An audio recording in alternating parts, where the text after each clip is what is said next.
Hello and welcome to my video. আগের একটা শর্টসে তোমাদের সাথে শেয়ার করেছিলাম যে আমার চুলের অবস্থা খুবই খারাপ, সেই কারণে আমার চুল কেটে দিয়ে ছোট করে দিতে হয়েছে। তো চুলের যেহেতু ডাক্তারের কথা মতন এখন বাইরের কোনো রকম কোনো কেমিক্যালস বা কোনো প্রোডাক্টস আমি ইউজ করতে পারছি না, তো না করার কারণে চুলটা প্রচণ্ড রুক্ষ হয়ে গেছিলো। তাই আমি ঘরে বসে একটা হোমমেড পদ্ধতিতে আমার মাথার বুদ্ধি বের করে একটা আমি জিনিস বানিয়ে নিয়েছি, যেটা আমি প্রায় দিন আমি আমার চুলে ইউজ করি আর করে আমার চুলে খুব হেল্প হয়েছে। সেটাই অ্যালোভেরাটা দিয়ে বানাবো। সেটা কি সেটা তোমাদেরকে বলছি। প্রথমে আমি অ্যালোভেরাটা কেটে একটা টুকরো ছোট টুকরো করে নিলাম, যেটা আমার চুলের অনুযায়ী। তো যেহেতু ছোট টুকরো নিয়েছি তাই মিক্সিতে দিয়ে ব্লেন্ড করা যাবে না, সেই জন্য একটা কাঁটা চামচের মাধ্যমে এর ভিতরে শ্বাসটাকে ভালো করে বের করে নিচ্ছি। তো ব্যাপারটা হচ্ছে আমার চুলে কোনো রকম কোনো বাইরের কন্ডিশনার, সিরাম বা কোনো হেয়ার মাস্ক, কোনো কিছু এনিথিং কোনো রকম কোনো কিছু লাগানোই পুরোপুরি বারণ।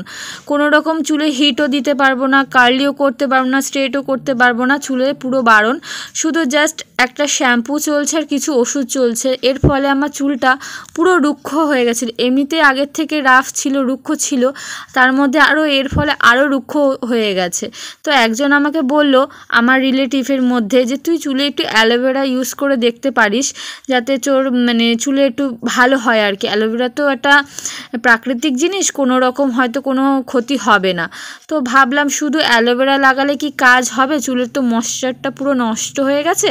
এর জন্য আমি আমার নিজের বুদ্ধিতে একটা ঘরোয়া পদ্ধতিতে আমি একটা কন্ডিশনার বানিয়ে নিয়েছি। আর অ্যালোভেরাটা এত পিছল হয় যে এটাকে যখন হাত দিয়ে এর শ্বাসটাকে বের করি খুবই মুশকিল হয়। ব্লেন্ড করলে সুবিধা হবে মিক্সিতে যদি বড় টুকরো হয়। যেহেতু আমার চুলটা এখন খুবই ছোট, সেই জন্য আমার চুল অনুযায়ী আমি ছোট টুকরো নিয়েছি। যাদের চুল বড় হবে তারা বড় টুকরোও নিতে পারো। তো আমি এটা করে এই কন্ডিশনারটা তৈরি করে খুব হেল্প পেয়েছি। আমি প্রায় এক সপ্তাহের ওপরে আমি এটা ব্যবহার করছি আর সত্যি খুব উপকৃত হয়েছি বলেই আজকের আমি এই ভিডিওটা করে শেয়ার করছি, যাতে আরও যারা আমার মতন কোনো রকম হেয়ারের প্রবলেমে ভুগছো, চুল অতিরিক্ত রাফ হয়ে গেছে বা ড্রাই হয়ে গেছে, কোনো ময়েশ্চার নেই চুলে, তারা এই এটা করে দেখতে পারো।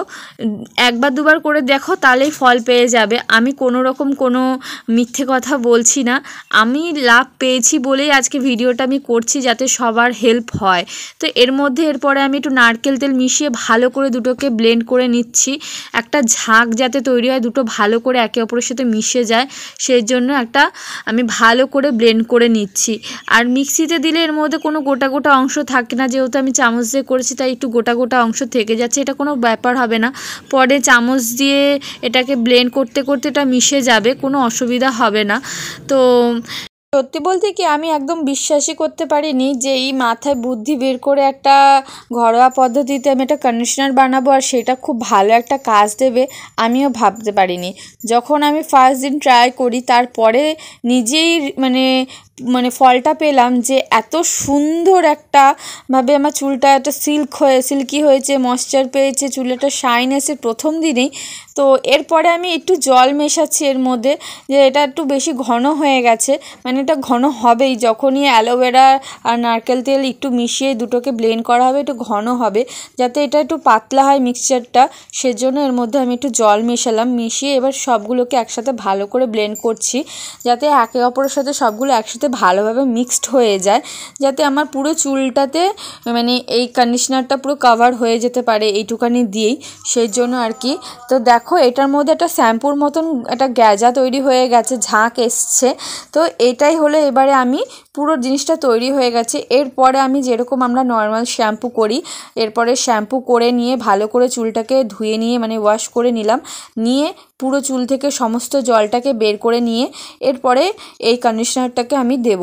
তো কন্ডিশনারটা চুলের গোড়ায় বা স্ক্যাল্পে দেব না, জাস্ট আগায়ার মধ্যে যেরকম নর্মাল চুলে দিই সেরকমভাবে দিয়ে একটু প্রেস করে করে 5 মিনিট আমি এটাকে রেখে চুলের মধ্যে একটু মাসাজ করব, চুলগুলোর মধ্যে 5 মিনিট রাখবো রেখে। এরপরে আমি ভালো করে পুরোটাকে লাগিয়ে নেওয়ার পরে ভালো করে তারপরে আমি জল দিয়ে এটাকে ধুয়ে নেব। ধুয়ে নেওয়ার পরে চুলটাকে যখন আমি ধুয়েছি না, তখনই আমার চুলটা একটা আলাদা রকমের সফট হয়ে গেছিলো। তো এরপর যখন আমার চুলটা শুকনো, তো দেখো আমার চুলটা শুকিয়ে যাওয়ার পর চুলে একটা আলাদা রকম শাইন এসছে। জাস্ট এক সপ্তাহের মধ্যে যেখানে চুলের অবস্থা খুব খারাপ ছিল, এখন আমি আমার চুলের মধ্যে ভালোভাবে হাত ঘোরাতে পারি, চুলটা শাইনও এসছে, চুলে একটা হেলদি ভাবও এসছে।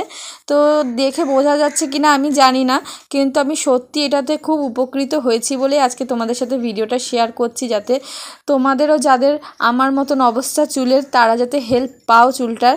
আর বাইরের সবসময় কেমিক্যাল জিনিসটা লাগানোও ভালো না, আমি কারো কোম্পানিকে বাজে বলছি না, কিন্তু সবসময় বাইরের কেনা প্রোডাক্টস ইউজ করাটা হয়তো আমাদের স্বাস্থ্যের পক্ষে ভালো হয় না, সেজন্য ঘরোয়া কিছু প্রোডাক্টস ইউজ করাটা সব মানে ভালো হয় মাঝে মাঝে। তো আমি এটা লাগিয়ে খুব উপকৃত হয়েছি বলে আজকে শেয়ার করতে এলাম। তো এখানেই আমি ভিডিওটা শেয়ার করছি। যদি তোমাদের ভিডিওটা ভালো লাগে কমেন্টে জানিও আর লাইক করতে ভুলো না। বাই।